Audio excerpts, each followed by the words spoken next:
Preparation अच्छी चल रही होगी। तो मेरा नाम है मनीषा और मैं आप सभी का स्वागत करती हूँ आपके अपने यूट्यूब चैनल एग्जाम एक्सप्रेस में। तो फ्रेंड्स, कैसा लगा था आप लोगों को क्लास 1? सिमिलरली अब मैं क्लास 2 स्टार्ट करने जा रही हूँ। तो जितने भी बेसिक्स टॉपिक्स है वो मैं पहले कवर करूंगी। उससे रिलेटेड फिर जो प्रीवियस ईयर क्वेश्चन आप लोगों के आए हुए हैं बेसिक से, वो हम कवर करेंगे। क्योंकि जितने भी आप एग्जाम्स दिलाते हैं, चाहे वो जूनियर इंजीनियर का हो, असिस्टेंट इंजीनियर का हो, या फिर कोई भी एग्जाम हो, तो उसमें आप लोगों को बेसिक से क्वेश्चन बहुत ज्यादा पूछे जाते हैं और स्टूडेंट्स क्या करते हैं, बेसिक अच्छे से क्लियर ना करके क्वेश्चन सॉल्व करने डायरेक्ट लग जाते हैं। तो क्वेश्चन भी हम लोग सॉल्व करेंगे, अच्छे से करेंगे, लेकिन उसके पहले हम कुछ बेसिक्स कवर कर ले, ताकि आप लोगों को कोई भी आप लोगों का सब्जेक्ट हो, चाहे वो बेसिक इलेक्ट्रॉनिक्स हो या फिर एनालॉग हो, उसमें आप लोगों को हेल्प मिले। तो आइए हम आज क्लास 2 स्टार्ट करते हैं। उसके पहले जितने भी बुक्स हैं उसका लिंक मैंने डिस्क्रिप्शन में दे दिया है इलेक्ट्रिकल और इलेक्ट्रॉनिक स्टूडेंट के लिए। चाहे आप सेमेस्टर एग्जाम दे रहे हैं और प्रिपरेशन करना चाह रहे हैं आगे चल करके कॉम्पिटिटिव एग्जामिनेशन की, तो उसका भी लिंक मैंने दे दिया है। स्पेशली नेटवर्क थ्योरी की बुक का लिंक मैंने डिस्क्रिप्शन में दे दिया है। और जितने भी स्टूडेंट्स हैं जो ऑलरेडी 1 या 2 साल से प्रिपरेशन कर रहे हैं, तो उनके लिए प्रैक्टिस जो हमारी बुक होती है वो मैंने दे दिया है। तो उम्मीद करती हूँ कि आप लोग अच्छे से पढ़ेंगे और एग्जाम मेरे साथ क्रैक करेंगे। ठीक है, तो देखिए आज की क्लास में हम बात करेंगे जैसे कि वोल्टेज क्या होता है, पावर, एनर्जी। हालांकि ये सब आप लोगों को मालूम होता है, लेकिन कुछ कुछ इतने डीप में कई बार क्वेश्चन पूछा जाता है बेसिक से, तो वो सब हम देखेंगे। ठीक है, तो एक बार हम लास्ट क्लास में क्या पढ़े थे वो देख लेते हैं। चार्ज हम लोगों ने देखा था कि क्या होता है, सिंपल डेफिनेशन, यूनिट्स देखे थे, करंट का देखे थे। तो उसको मैं थोड़ा सा और एक्सटेंड करके फिर आप लोगों से वोल्टेजेस की बात करूंगी। तो मल्टीप्लायर आप लोगों को अच्छे से याद रहा होगा, यूनिट सबके याद रही होंगी, और यूनिट से बहुत ज्यादा क्वेश्चन आते हैं। तो देखिए, जैसे कि पिछली क्लास में मैंने आप लोगों को बताया था कि हमारा क्या होता है, जो करंट होता है वो क्या होता है, फ्लो ऑफ इलेक्ट्रॉन होता है, या फिर रेट ऑफ चार्ज हमने कहा था। तो अगर मैं करंट को नॉर्मली सिंपली डिफाइन करूं तो ये क्या होता है हमारा, फ्लो ऑफ इलेक्ट्रॉन्स। ठीक है, फ्लो ऑफ इलेक्ट्रॉन्स होते हैं। अब इलेक्ट्रॉन का चार्ज आप लोगों को पता है, इलेक्ट्रॉन का चार्ज क्या होता है, चार्ज ऑफ एन इलेक्ट्रॉन, फटाफट बताइए। चार्ज ऑफ इलेक्ट्रॉन -1.6 इंटू 10 का पावर -19 कूलम होता है। ये नेगेटिवली चार्ज होता है। अदरवाइज हम लोग को सिर्फ मैग्नीट्यूड बताना पड़े तो हमें मैग्नीट्यूड लेने के लिए सिर्फ इतना पोर्शन की का यूज करना पड़ेगा। 1.6 इंटू 10 का पावर -19 कूलम, ये क्या है हमारा, ये हमारा मैग्नीट्यूड है। तो जब आप न्यूमेरिकल सॉल्व करेंगे बच्चा, तो आप लोगों को ये वैल्यू याद रखनी है। ठीक है, लेकिन उसके साथ साथ मैं आप लोगों को कुछ प्रोटॉन का और न्यूट्रॉन का भी बता देती हूँ, क्योंकि आप लोगों से बेसिक्स में क्वेश्चन पूछे जाते हैं कि बताइए प्रोटॉन और इलेक्ट्रॉन का जो रिलेशन होता है मास का, वो क्या होता है। तो एक पहले टेबल आप बना लीजिए, उसके बाद मैं इसको कंटिन्यू करूंगी। ठीक है, तो यहाँ पर मैं लिखती हूँ सबसे पहले तो प्रोटॉन। ठीक है, प्रोटॉन, फिर आता है हमारा न्यूट्रॉन, फिर आता है हमारा इलेक्ट्रॉन। ठीक है, प्रोटॉन को हम लोग P+ करते हैं, न्यूट्रॉन को हम लोग N0 से रिप्रेजेंट करते हैं, इलेक्ट्रॉन को हम E- से रिप्रेजेंट करते हैं। ठीक है, अब आती है ये प्लस, क्योंकि ये पॉजिटिवली चार्ज होता है, तो इसका जो चार्ज होता है, अगर मैं चार्ज बोलूं तो चार्ज हमारा क्या होता है, पॉजिटिवली चार्ज होते हैं प्रोटॉन। और हमारा अगर कोई एटम है तो इसके न्यूक्लियस, ये हमारा क्या है, न्यूक्लियस है। इस न्यूक्लियस हमारे प्रोटॉन और न्यूट्रॉन रहते हैं। ठीक है, अंदर रहते हैं। और अगर मैं बाहर की बात करूं तो जो ये हमारे ऑर्बिट्स रहते हैं, बहुत सारे ऑर्बिट्स हो सकते हैं, इसमें हमारे ये सब क्या रहते हैं, ये सारे इलेक्ट्रॉन्स रहते हैं। ठीक है, इलेक्ट्रॉन्स रहते हैं। तो अगर मैं चार्ज की बात करूं प्रोटॉन, तो इलेक्ट्रॉन के बराबर ही होता है, लेकिन पॉजिटिवली चार्ज होता है। तो हम क्या कहते हैं, +1.6 इंटू 10 पावर -19 कूलम। ठीक है, न्यूट्रॉन हमारा क्या होता है, न्यूट्रल होता है, न्यूट्रल होता है, बिल्कुल कोई चार्ज नहीं होता है। इलेक्ट्रॉन हमारे क्या होते हैं, -1.6 इंटू 10 का पावर -19 कूलम होते हैं। ठीक है, समझ में आया। अब सेकंड, अगर मैं और बात करूं मास का, तो मास भी इंपॉर्टेंट है, क्योंकि न्यूमेरिकल में आप लोगों से पूछा जाता है, या फिर एमसीक्यूज क्वेश्चन वैसे भी जनरली पूछ लिया जाता है। तो जो हमारे प्रोटॉन और न्यूट्रॉन के मास हैं, देखिए प्रोटॉन और न्यूट्रॉन के मास है वो अप्रोक्सीमेटली सेम होते हैं, मतलब बहुत माइनर सा डिफरेंस होता है।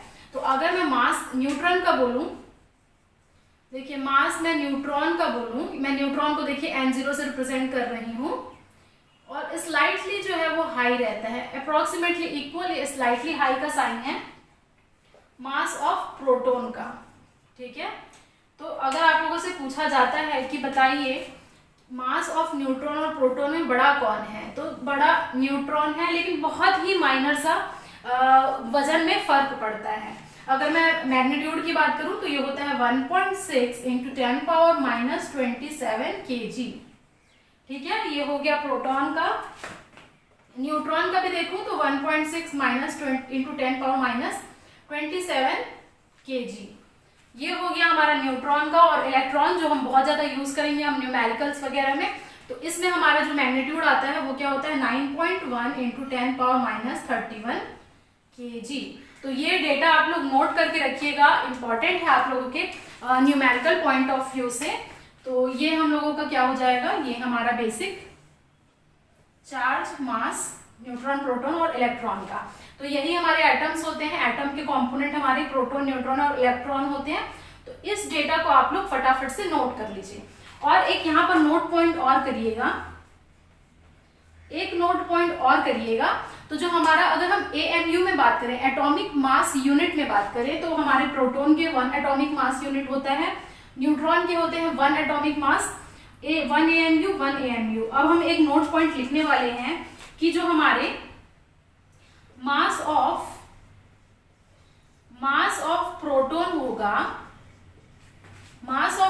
होगा is equal to 1836 times of mass of electron.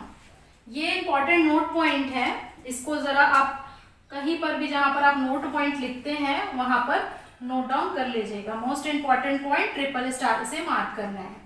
अब ये आप लोगों को ध्यान रखना है कि mass of proton is equal to 1836 into mass of electron है। कई बार क्वेश्चन को उल्टा दे देता है। अगर हम लोगों को मास ऑफ इलेक्ट्रॉन्स चाहिए प्रोटॉन के टर्म में, तो हम क्या कहेंगे, mass of electrons is equal to 1/1836 times the mass of proton. तो ये वाइस वर्सा आप लोग किसी भी तरीके से याद रख लीजिए, ठीक है। तो ये इंपॉर्टेंट है। रिलेटिव मास क्या हो जाएगा प्रोटॉन के रिस्पेक्ट में, अगर मैं बोलूं तो मास of electron is 1/1836 times the mass of proton. तो ये डेटा है, ये आप प्लीज अच्छे से नोट करिएगा, बहुत इंपॉर्टेंट डेटा है। तो मैं ये उम्मीद करती हूँ कि आप लोग अच्छे से नोट्स प्रिपेयर कर रहे होंगे मेरे साथ साथ में, और अच्छे से आप लोगों को मजा आ रहा होगा, ठीक है। तो ये मैं रिमूव कर देती हूँ, उम्मीद करते हुए कि आप लोग सारा डेटा नोट कर रहे होंगे, ठीक है। समझ में आया? अब देख लीजिए, जैसे कि मैंने ये कहा कि एक जो हमारा चार्ज रहता है इलेक्ट्रॉन का, वो कितना होता है, एक इलेक्ट्रॉन का चार्ज कितना होता है, एक इलेक्ट्रॉन का चार्ज होता है 1.6 इंटू 10⁻⁻19 कूलम, ठीक है। मान लीजिए कोई ये पॉइंट है A, ये कोई पॉइंट B है। मान लीजिए ये कोई कंडक्टर हुआ, कोई वायर हुआ, कॉपर वायर, एल्यूमिनियम वायर, कुछ भी हो सकता है, जिसमें हमारा क्या है, मान लीजिए 1 इलेक्ट्रॉन है। और इस 1 इलेक्ट्रॉन का चार्ज कितना है, 1.6 इंटू 10⁻⁻19 कूलम, ये हमारा एक इलेक्ट्रॉन का चार्ज होगा। सपोज दूसरा कंडीशन आप ये लीजिए, तो टोटल चार्ज क्या हो जाएगा, सिमिलरली 1 से आप मल्टीप्लाई कर देंगे। दूसरा मैं अगर लेती हूं A पॉइंट B पॉइंट, और यहां पर मैं टाइम अज्यूम कर रही हूं कि 1 सेकेंड में ये हो रहा है, ठीक है। अगर 1 सेकेंड में हो रहा है बच्चा, तो ये बताइए, पिछली क्लास के थ्रू जो हम बेसिक डेफिनेशन पढ़े थे, I is equal to Q upon में T, I is equal to Q upon में टी।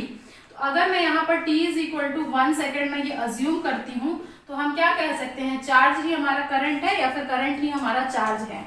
ये तब की कंडीशन है जब हम T is equal to 1 second assume कर रहे हैं, ठीक है। ये हमेशा नहीं होता है, सिर्फ जब टाइम 1 सेकेंड है तब भी हम कह सकते हैं कि हमारा करंट ही चार्ज है, चार्ज ही हमारा करंट है, ठीक है। ये एक पॉइंट हो गया। दूसरी पॉइंट, मान लीजिए इसमें 10 इलेक्ट्रॉन होंगे और एक इलेक्ट्रॉन के ऊपर जो चार्ज होता है वो इतना होता है, तो टोटल हमारा अगर हम चार्ज बोलेंगे तो ये क्या हो जाएगा, 10 से मल्टीप्लाई हो जाएगा, तो ये हमारा ओवरऑल चार्ज हो जाएगा। ऐसा ही होगा, अगर एक इलेक्ट्रॉन का चार्ज इतना है तो 10 इलेक्ट्रॉन का चार्ज कितना होगा, मल्टीप्लाई हो जाएगा। तो अगर मैं n इलेक्ट्रॉन का चार्ज बोलूं, इस इक्वेशन में अगर मैं n इलेक्ट्रॉन का चार्ज बोलूं, तो I इज इक्वल टू हमारा नया इक्वेशन क्या हो जाएगा, हमारा नया इक्वेशन ये आ जाएगा। समझ में आया, NQ अपॉन में T।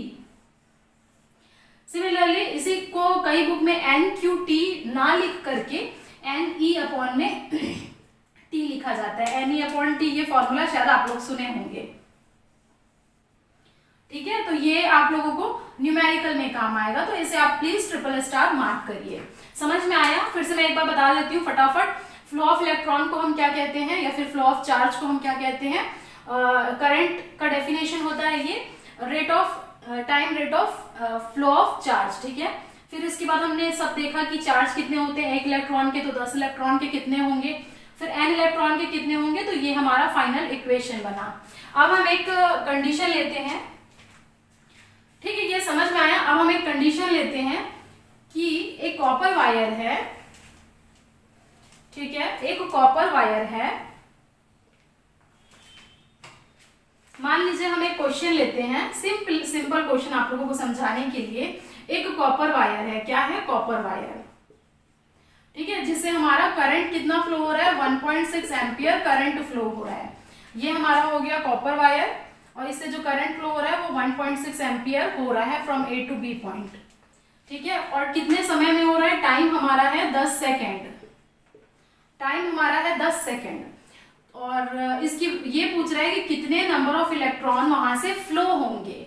मतलब जब ये कंडीशन है कि 10 सेकेंड टाइम में करंट कितना फ्लो हो रहा है? 1.6 एम्पियर फ्लो हो रहा है, तो बताइए टोटल नंबर ऑफ इलेक्ट्रॉन वहां कितने फ्लो हो रहे होंगे। तो फटाफट से आप लोग आंसर बताइए कमेंट सेक्शन में। तो यहां से हम लोगों को n की वैल्यू निकालनी है।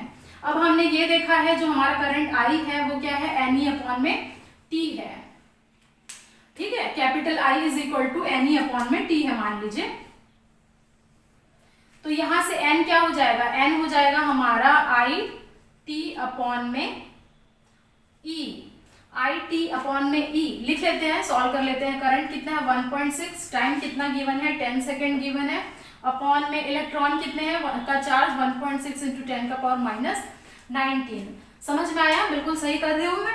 अब ये 1.6 के साथ 1.6 कैंसल आउट हो जाएगा, तो ये हो जाएगा 10 इंटू 10 का पावर माइनस 19 है, ऊपर जाके प्लस 19 होगा, तो ये कहेंगे 10 का power 20 electrons, number of electrons यहाँ से फ्लो हो रहे थे।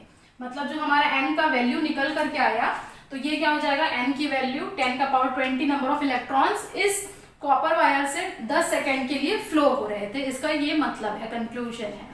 तो ये फॉर्मूला आप लोगों के लिए इंपॉर्टेंट है, ये चार्ज का कंसेप्ट इंपॉर्टेंट है, वैल्यूज इंपॉर्टेंट है। ठीक है, तो इसे आप प्लीज नोट डाउन करिए अपने कॉपी में, फिर हम आगे बढ़ेंगे।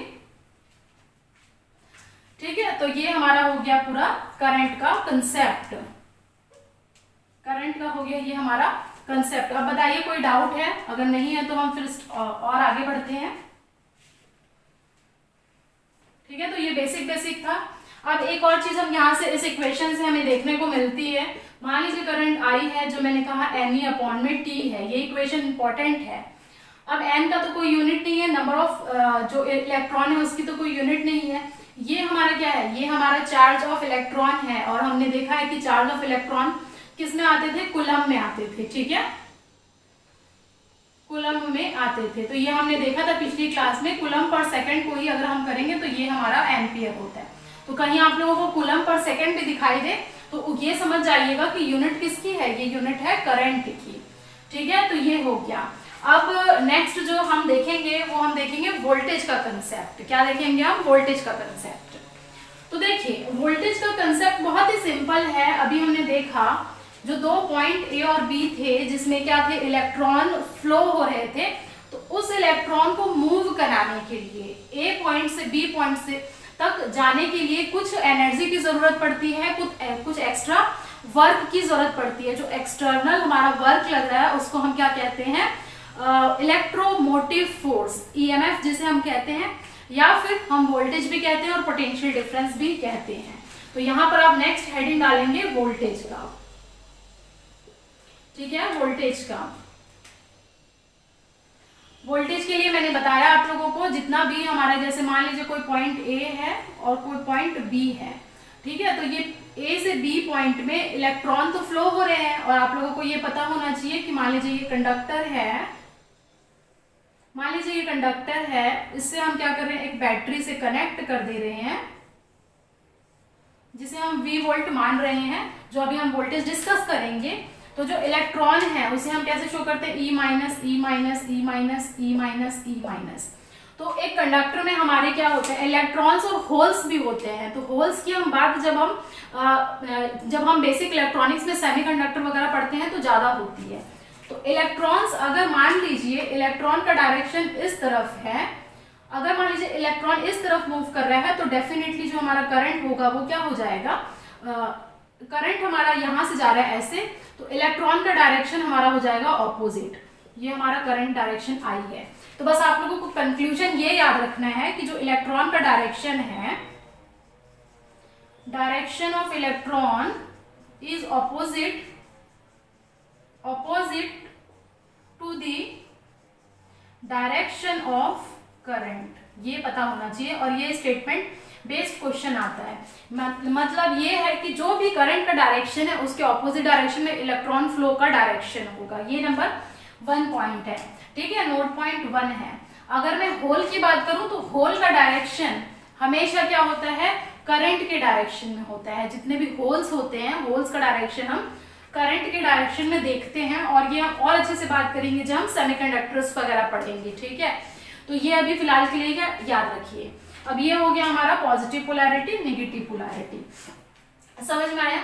तो ये जो हमारा वर्क डन लग रहा है, जो भी चार्ज है, ठीक है, जो भी इलेक्ट्रॉन है, उसको एक पॉइंट से दूसरे पॉइंट में जितना भी वर्क डन लग रहा है उसको हम कहते हैं वोल्टेज, और जो एक्सटर्नल हमारा वर्क लग रहा है उसको हम कहते हैं इलेक्ट्रोमोटिव फोर्स, ठीक है। The amount of work done, इसका डेफिनेशन आप लिख लीजिए, the amount of work done to move a charge from point A to point B in an element, ठीक है, in an element is called voltage या फिर पोटेंशियल डिफरेंस। और जो एक्सटर्नल हमारा वर्क डन हो रहा था, पोटेंशियल डिफरेंस, और जो हमारा वर्क डन हो रहा था वो क्या हो रहा था, हमारा इलेक्ट्रोमोटिव फोर्स बोलते हैं, ठीक है। एक्चुअल में वो क्या होता है, फोर्स नहीं होता है। तो ये हो जाएगा हमारा इलेक्ट्रोमोटिव फोर्स, जिसे हम कहते हैं ईएमएफ, ठीक है। तो यही होता है हमारा पोटेंशियल डिफरेंस, क्योंकि देखिए 2 पॉइंट है, ए और बी है। अगर दोनों सेम पोटेंशियल पे होते हैं, मान लीजिए 2 वोल्ट सेम पोटेंशियल पे, तो हम उसे कहते हैं इक्वी पोटेंशियल सरफेस। लेकिन क्योंकि करंट फ्लो हो रहा है एक पोटेंशियल से दूसरे पोटेंशियल में, तो वहां पर पोटेंशियल डिफरेंस आएगा, ठीक है, पोटेंशियल डिफरेंस आएगा। तो अब हमें ये देखना है कि हम कन्वेंशन क्या लेते हैं, ठीक है, और कुछ फॉर्मूला हमें देखना है। तो यहां तक आप अभी नोट करके रखिए, यहाँ पर अभी आप नोट करके रखिए अमाउंट ऑफ वर्क डन। और ये भी होता है कि the amount of work done to move a charge from infinity to that point. ये भी आपने डेफिनेशन खूब सुना होगा कि इन्फिनिटी से लेकर के किसी पॉइंट में जितना भी एनर्जी लग रहा है किसी चार्ज को लेकर के आने के लिए, उसे हम कहते हैं वोल्टेज। क्योंकि देखिए एक एक्सटर्नल हमारा क्या लग रहा है, एक्सटर्नल हमारा वर्क डन हो रहा है, और यहाँ पर हमारा V क्या है, V हमारा EMF बोल सकते हैं, या फिर हम पोटेंशियल डिफरेंस या फिर वोल्टेज बोल सकते हैं, ठीक है। अब इसका अगर हम मैथमेटिकल इक्वेशन देखें तो बच्चों ये लिख लीजिए, ये इंपॉर्टेंट है। मैथमेटिकली जो हमारा V रहता है वो क्या होता है, dW अपॉन में dQ। dW अपॉन में dQ मतलब वर्क डन अपॉन में चार्ज, वर्क डन अपॉन में चार्ज। तो ये आप लोगों से पूछा जाता है फॉर्मूला, ठीक है, इस पे बेस्ड क्वेश्चन दे सकता है। अब क्योंकि हमारा लिख लीजिए voltage is equal to amount of work done upon में चार्ज। यूनिट देख लेते हैं, यूनिट मुझे बताइए वर्क डन का क्या होता है। वर्क डन का होता है या तो जूल, अब और क्या होता है बताइए, जूल और कुलम इसका होता है, ठीक है, कुलम। तो ये इसका वर्क डन वोल्टेज का एक हमारा यूनिट आ गया।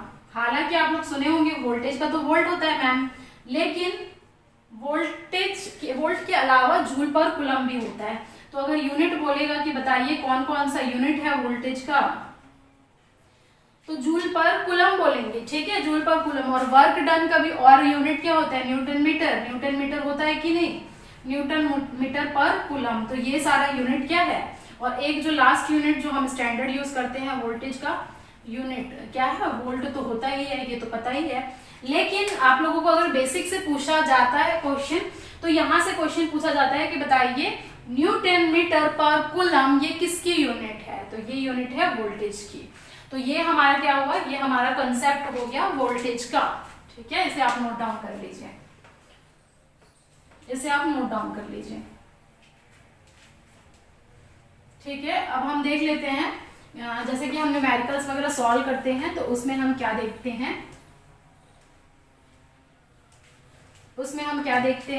तो उसमें हम ये देख रहे हैं, देखिए जैसे कि मान लीजिए कोई पॉइंट ए है, कोई पॉइंट बी है, कोई पॉइंट ए है, कोई पॉइंट बी है, ए प्लस है और ये माइनस है। तो ए का पोटेंशियल क्या है, plus with respect to B. अगर ये मान लीजिए 10 वोल्ट है तो हम ये कहेंगे कि V A B is equal to 10 volt इसका आएगा वोल्टेज। समझ में आया? तो हम ये कहेंगे पोटेंशियल या फिर voltage A with respect to B हम लिखते हैं वी ए बी, जहां पर वी ए क्या है, हायर पोटेंशियल पे है और बी क्या है, लोअर पोटेंशियल पे है। तो V A B positive 10 volts आएगा। तो ये सारा कंसेप्ट होता है वोल्टेज का। आई थिंक यहाँ तक आप लोगों को अच्छे से क्लियर होगा। क्लियर है कि नहीं आप लोग प्लीज बताइए, फिर हम पावर स्टार्ट करेंगे। ठीक है, तो आ जाते हैं नेक्स्ट हेडिंग पे। फिर हम बहुत सारी बातें करेंगे कि सोर्सेस कितने टाइप्स के होते हैं, एलिमेंट कितने टाइप्स के होते हैं। ठीक है, आइए देख लेते हैं पावर का कंसेप्ट। तो थर्ड हमारा जो बेसिक में कवर होता है वो होता है हमारा पावर। ठीक है, पावर। तो अगर मैं पावर की बात करूं तो बहुत सारे पावर को हम डिफाइन कर सकते हैं। मैकेनिकली हम पावर को डिफाइन कर सकते हैं, हम इलेक्ट्रिकली डिफाइन कर सकते हैं।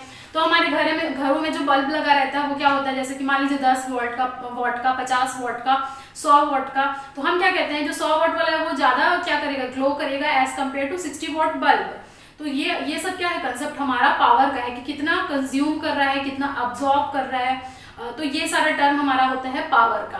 तो अगर मैं इलेक्ट्रिकल इंजीनियरिंग के टर्म्स में बात करूं तो ये हमारा क्या होता है, ये हमारा होता है एनर्जी अपॉन में टाइम। क्योंकि आप जब बिजली का बिल देखते होंगे तो क्या होता था हमारा, कितना एनर्जी आया हुआ है आप लोगों को वो दर्शाता है।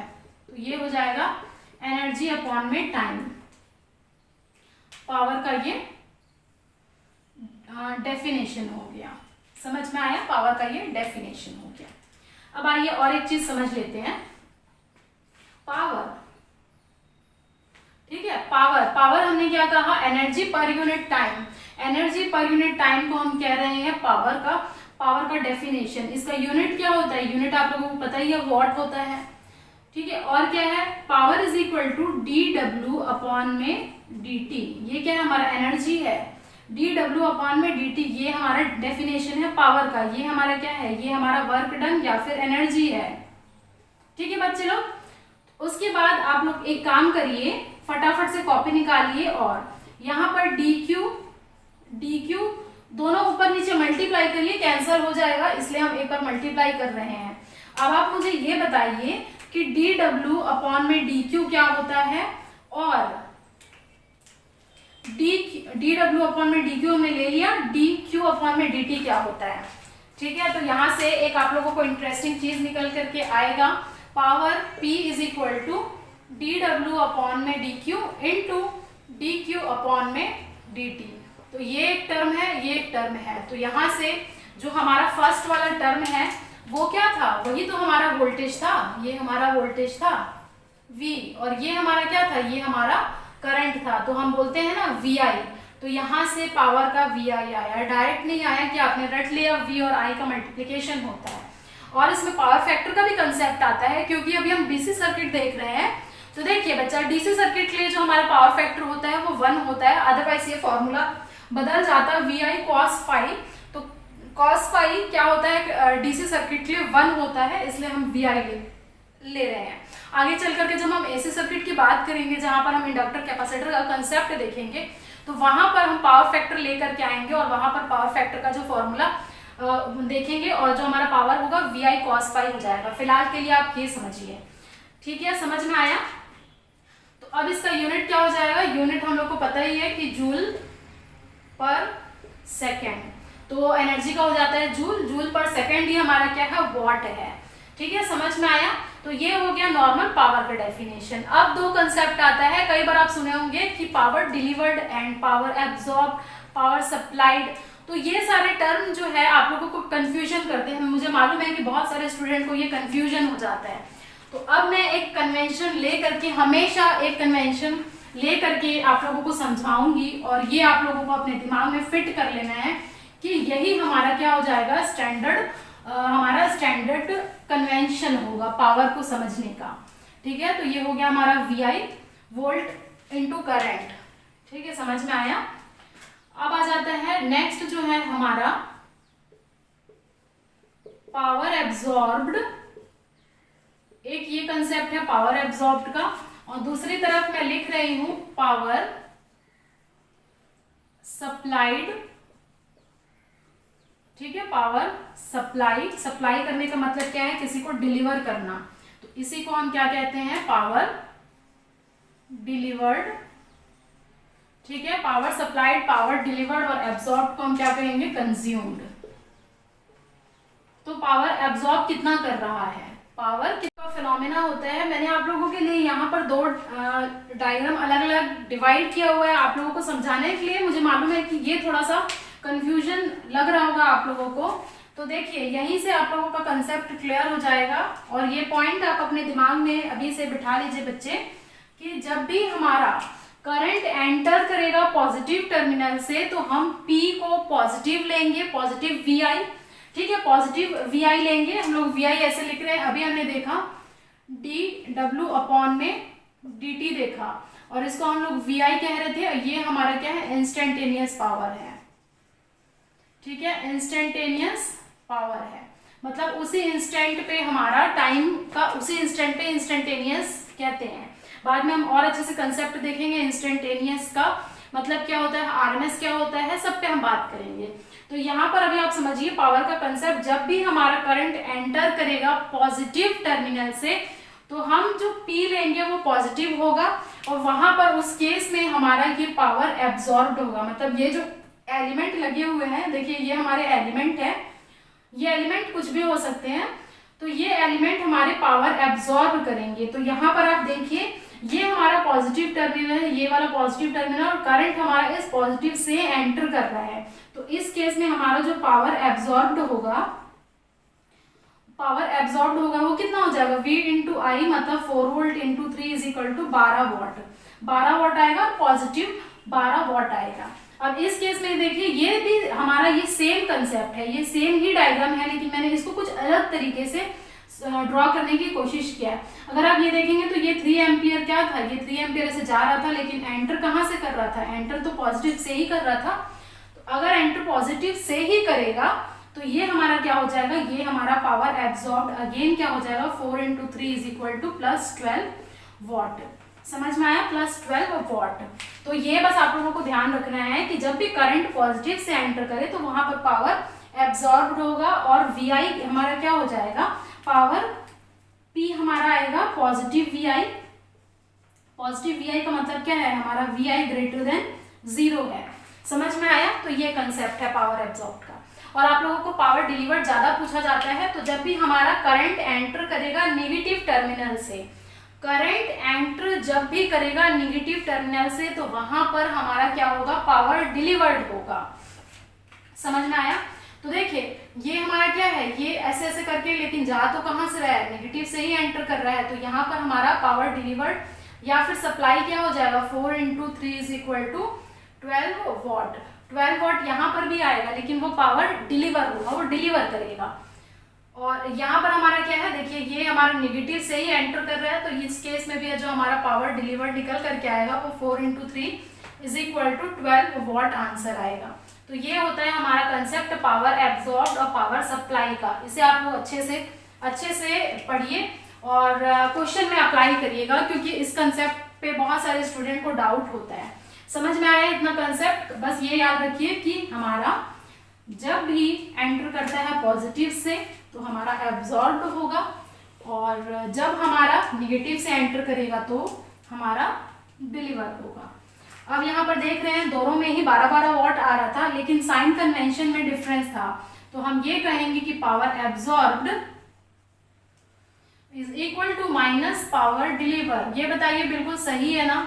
सही है बिल्कुल, क्योंकि हम देख रहे थे मैग्नीट्यूड तो सेम आ रहा है, लेकिन हमारा पॉजिटिव नेगेटिव टर्मिनल इंटरचेंज हो रहा था। तो हम ये कहेंगे कि power absorbed is equal to minus power delivered. तो मैं क्या ये कह सकती हूँ कि summation of power is equal to 0, क्योंकि ये इधर आएगा, ये इधर आएगा, तो power absorbed plus power delivered is equal to 0 ही होगा, मतलब समेशन पावर का 0 होगा। तो ये क्या है, ये फॉलो करता है लॉ ऑफ कंजर्वेशन एनर्जी को। यहां पर law of conservation of energy, energy can neither be created nor be destroyed but can be transferred from one form to another. तो यहाँ पर law of conservation of energy hold कर रहा है, और यहाँ पर summation of P is equal to 0 है, मतलब हमारा क्या है, जो हमारा समेशन है इंस्टेंटेनियस पावर का, वो हमारा क्या है यहाँ पर, वो हमारा है 0। समझ में आया? ये पूरा कंसेप्ट होता है पावर का। आई थिंक ये आप लोगों को क्लियर होगा बच्चे लोग। तो ये लिख लीजिए, इस पे बेस्ड जब आप न्यूमेरिकल सॉल्व करेंगे तब आप लोगों को और अच्छे से कंसेप्ट क्लियर होगा। यूनिट वगैरह मैंने सब कुछ डिस्कस कर दिया आप लोगों से। तो ये रहा पावर का कंसेप्ट। वेव फॉर्म वगैरह हम देखेंगे, बस अभी मैं आप लोगों को बेसिक बता रही हूँ कि टेक्निकली डेफिनेशन क्या होता है। वैसे तो बहुत सारे अभी और बचे हुए हैं वेव फॉर्म वगैरह, उसके बाद हम फेजर डिफरेंस से भी समझते हैं, वोल्टेज करंट का कंसेप्ट जो हम धीरे धीरे सीखेंगे। हमारा वो है एनर्जी, और बहुत इंपॉर्टेंट है क्योंकि छोटे छोटे न्यूमेरिकल इस टॉपिक पे बेस्ड आते हैं एनर्जी। तो अगर हम जनरल से डेफिनेशन बात करें जो अब तक हम पढ़ते हुए आए हैं, तो बच्चों क्या हो जाएगा, the capacity to do work is called energy. तो ये डेफिनेशन तो मेरे ख्याल से आप सभी लोग जानते ही होंगे, तो लिख देती हूँ, लेकिन capacity to do work is called energy, और ये डेफिनेशन हमारा मस्त फेवरेट होता था, the capacity to do work is called energy. तो ये तो हो गई डेफिनेशन की बात। अब हम कुछ मैथमेटिकल एक्सप्रेशन देख लेते हैं जो हम लोग पढ़ते हैं। तो जैसा कि अभी आपने देखा था एनर्जी और पावर का रिलेशन, तो वहाँ से हम लोगों ने देखा था power is equal to energy upon में टाइम। तो ये अब यहाँ पर क्या हो जाएगा, energy is equal to power into time. तो कैपिटल ई से हम शो कर लेते हैं पावर को। तो अभी हमने देखा कि पावर का यूनिट क्या है, वॉट, और टाइम का है सेकंड। तो जो वॉट सेकंड मिल करके बनता है वो बनता है हमारा जूल। जो एनर्जी का यूनिट होता है वो होता है जूल, और ये कैसा यूनिट है, एसआई यूनिट है किसका, एनर्जी का। तो इंपॉर्टेंट है, यूनिट बेस्ड क्वेश्चन आप लोगों से बहुत ज़्यादा पूछने के चांसेस रहते हैं। अब आ जाता है हमारा, थोड़ा सा और एक्सटेंड हम करते हैं, तो हम लोग क्या है, पावर को हम क्या करते हैं, V इंटू आई इंटू टाइम कर देते हैं। तो यहाँ से जब आप न्यूमेरिकल देख रहे होंगे, चाहे वो आपका मेजरमेंट का हो या फिर बेसिक कंसेप्ट के ऊपर हो, बहुत सारे हीटर वगैरह के क्वेश्चन ऐसे आते हैं जिसमें एनर्जी कितना ले रहा है, कितना कंज्यूम कर रहा है एक हीटर, तो वो क्वेश्चन पूछता है, जिसमें आप लोगों को ये दिया रहेगा कि वोल्टेज कितना है, करंट कितना है, टाइम कितना है, सब कुछ गिवन रहेगा। तो यहाँ से अगर अब मैं यूनिट की बात करूँ एनर्जी का, तो एनर्जी का यूनिट है सबसे पहले, तो जो हमारा मोस्ट इंपॉर्टेंट यूनिट होता है वो होता है जूल, और ये क्या है, हमारा एक ऐसा यूनिट है, ठीक है। सेकंड अगर हम देखेंगे बच्चों तो होता है कैलोरी। तो जो वहाँ पर मैंने बोर्ड में लिखा हुआ है आप सभी लोगों के लिए, ये जो इम्पॉर्टेंट नोट पॉइंट है, आप लोग इसको ज़रूर से नोट करिए, क्योंकि डायरेक्ट कई बार कैलोरी और जूल का क्वेश्चन पूछता है, रिलेशन एमसीक्यूज क्वेश्चन बनते हैं, या फिर अगर आप कोई क्वेश्चन सॉल्व करते हैं मेंस पेपर या डिस्क्रिप्टिव पेपर में, तो वहाँ पर ये कन्वर्जन की रिक्वायरमेंट होती है। तो कैलोरी और जूल का रिलेशन मैंने लिख दिया, तो एक कैलोरी बराबर 4.18 जूल होता है। फिर आता है हमारा second unit 1 kilowatt hour is equal to 3.6 into 10 का पावर 6 जूल। तो बहुत सारे बच्चे लोग ये याद करने की कोशिश करते हैं, 3.6 इंटू 10 का पावर 6 था, या 36 इंटू 10 का पावर 6 था, या 3.6 इंटू 10 का पावर 5 जूल था। तो इस तरीके का एक ना एक क्वेश्चन ज़रूर से आप लोगों को देखने को मिला होगा कहीं ना कहीं एग्जाम में। तो ये मैं अभी आप लोगों को बताने वाली हूँ। उसके अलावा हमारा जो सेकेंड और एक यूनिट है वो हमारा होता है एनर्जी का अर्ग। ई से एनर्जी, ई से अर्ग। एक और यूनिट जो हमारा होता है इलेक्ट्रॉन वोल्ट। तो जो EV लिखा है ये इलेक्ट्रॉन वोल्ट है, और जब आप फिजिक्स के टर्म में बात करते हैं एनर्जी का कंसेप्ट, तो वहां पर हम पढ़ते हैं electron volt is equal to MC square वाला आप लोग पढ़े होंगे। तो वहां पर जो EV रहता है, 1 इलेक्ट्रॉन वोल्ट जो एनर्जी का यूनिट होता है, उसकी मान होती है 1.602 इंटू 10 का पावर -19 जूल। और ये हमारा क्या है, एक हमने देखा था इलेक्ट्रॉन का चार्ज कितना होता था 1.6 × 10⁻⁻19 जूल। तो वहीं से ये कंसेप्ट आया। तो सारा आप लोगों ने देखा कन्वर्जन। इसको आप लोग प्लीज अपने इंपॉर्टेंट नोट पॉइंट यहाँ पर जहाँ पर भी आप शॉर्ट नोट्स बनाते हैं वहाँ पर ये चीज़ लिख लें, ठीक है। ये फॉर्मूला तो मैंने बता दिया आप सभी लोगों को। अब मैं यहाँ पर ये चीज़ आप लोगों को एक्सप्लेन करूँगी, क्योंकि बहुत सारे बच्चों का डाउट आते रहता है कि मैम क्या इसे याद रखना पड़ेगा। तो यहाँ पर 1 kWh is equal to 3.6 × 10⁻6 joule होता है, ठीक है। तो ये कन्वर्जन याद रखिएगा, कहीं ऐसा ना हो कि आप उल्टा कर दें। अब ये कैसे आया ये देखिए। अब आप लोगों को पता होना चाहिए कि 1 किलोवाट बराबर होता है हमारा 1000 वाट, और 1 आवर 1 घंटा अगर कोई हीटर चला है, 1 घंटा चला है मतलब 3600 सेकेंड चला है, ठीक है। 1 आवर को मिनट में 60 करेंगे, फिर एक बार सेकंड में कन्वर्ट करेंगे तो 60, तो 60 × 60 कितना हो जाता है 3600 हमारा सेकेंड आता है। तो यहाँ से अगर मैं 1 किलोवाट आवर, तो यहाँ पर 1 किलोवाट मतलब 1000, आवर का मतलब 3600, तो ये कुल मिला करके हमारा आया 36 × 10⁵ वाट सेकेंड। और ये वाट सेकेंड ही तो हमारा जूल था, ये वाट सेकेंड ही तो हमारा जूल है, तो ये आ गया हमारा जूल। अब इस हम लोगों को जो ये 3 पॉइंट ये मैं रब कर रही हूँ देखिए, तो यहाँ पर जो हमारा एनर्जी आ रहा था 1 kilowatt hour is equal to 36 × 10⁵ joule आ रहा था। तो हम क्या होता है, हम बहुत सारी जगह पे 10⁶, 10⁵ में काम करते हैं, इसीलिए इसको इसने कन्वर्ट कर दिया है। तो ऊपर नीचे 10 और 10 का आप मल्टीप्लाई डिवाइड करिए, तो ये 10⁵ और ये 10⁻1 मिला करके 10⁶ हो गया, ठीक है। और यहाँ पर 36/10 आकर के ये 3.6 × 10⁶ जूल आ गया। तो यहाँ से ये एक्सप्लेनेशन आया हुआ है, ठीक है। और उसके बाद हम लोग ने देखा ही था कि law of conservation of energy को फॉलो करता है, बिकॉज जो एल्जेब्रिक सम होता है पावर का एट एनी पॉइंट वो हमेशा 0 होता है।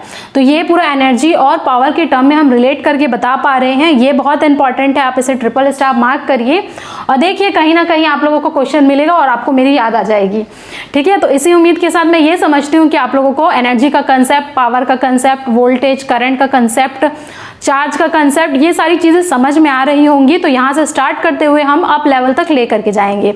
तो बच्चों नेक्स्ट क्लास में हम और क्या देखेंगे, नेक्स्ट क्लास में हम ये देखेंगे कि जो हमारा डिपेंडेंट सोर्स है, इंडिपेंडेंट सोर्स है एनर्जी, उसके अलावा हम आइडियल, प्रैक्टिकल सब पे हम बात करेंगे, ठीक है। तो नेक्स्ट क्लास में हम मिलते हैं, तब तक के लिए tata bye bye. Please like, share and subscribe to this channel. Thank you very much.